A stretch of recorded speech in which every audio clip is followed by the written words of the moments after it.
અંબાજીમાં CNG pump પર જીવલેણ અકસ્માત. ઇકો કાર ખાટલા બેઠેલા પર અથડાતા એકનું ઘટના સ્થળે મોત.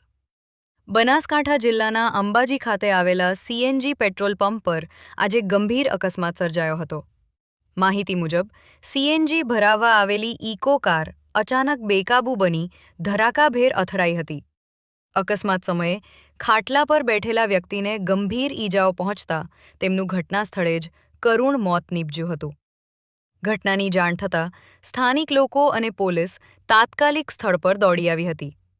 પોલીસે મૃતદેહને પોસ્ટમોર્ટમ માટે મોકલી આપી અકસ્માત અંગે વધુ તપાસ હાથ ધરી છે. ઘટનાને પગલે સીએનજી પંપ વિસ્તારમાં થોડા સમય માટે અફરાતફરીનો માહોલ સર્જાયો હતો. ગુજરાત આદેશ સમાચાર.